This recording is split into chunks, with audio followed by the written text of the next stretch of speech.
Welcome to the January 29th edition of the Sideline View here at the Hockey House downtown Brainerd. We're back inside today, and we could probably be outside it's today. A lot nicer this week than it was last week. It was very chilly last week, but it's been such a disjointed week because of the cold. This is yesterday was the fourth day we've had off of school this month, which, some people said there's been 4 days in a decade before. But so it's kind of disjointed the sports scene a little bit. But I went to gymnastics last night, and nice matchup of really some quality all-arounders in Beth Etterman and Rochelle LeBlanc from Little Falls. I mean, the Warriors ended up winning, but Beth hit a 9-8 vault to start the meet, and it was pretty impressive. And Rochelle, I think, tied for first in one and also won 2 events and finished second in the all-around to Beth. But it was really a nice matchup, and there was a lot of people there. I mean, Little Falls people came up. I mean, really, when I walked in there weren't many places to sit at all, and kind of segues in a little bit about district football. If you had some, you had the towns, 30 miles apart, you'd get,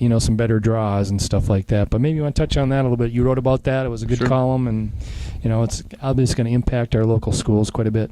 State High School League just recently, last Thursday, voted 19-1 to approve football districts, which essentially is like a football section, but it doesn't go by enrollment. It goes more about geography.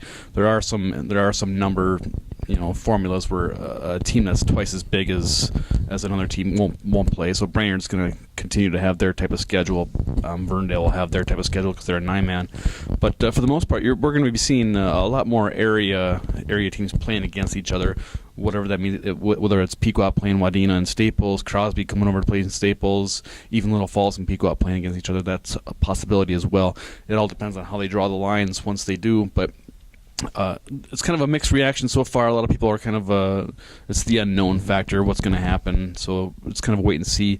Apparently on June 2nd is when they're going to announce the districts, so it'll be interesting. It'll be a lot of... And we don't know how many they're going to be, right? How many districts there will be, and it's 10 to 16 schools in each. Correct. But, to me it's kind of amazing how we've gotten away from...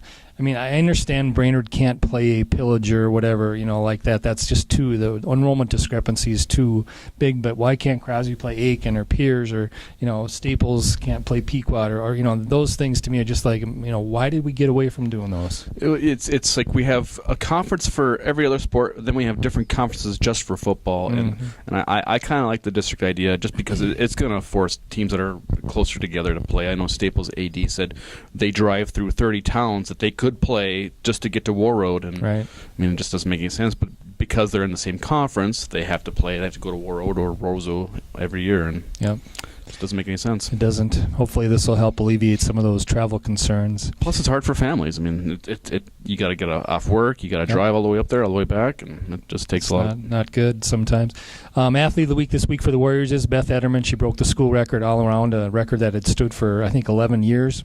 And also, I guess, touch on Logan McElfresh is going to walk on with the Gophers as a punter next year. Really had a phenomenal year, averaged like 34 yards a punt, and I think I want to say 54 yards a kickoff, had like 16 touchbacks, I think it was. So that's his plan, is to walk on down there, and who knows? I mean, good kickers are hard to find, so we'll see what happens with him. And your athletes? I don't know yet, so if you have any suggestions, tweet me or email me. But one interesting part about your story on McElfresh was the hang time. It's like 4.8 seconds, and obviously hang time for punting is vital. You got to get your defense down there to defend it. So I thought that was an interesting stat. He had a great game against Chaska in the semifinals. I mean, there was St. Cloud Writer and Metro Writers both impressed with. One of them had said it was the best kicker he'd seen in years, and so he really impressed a lot of people there and opened a lot of eyes, I think. And word travels pretty fast. Plus, you go to this Coles kicking camp and you get your name out there pretty quick. So, yep.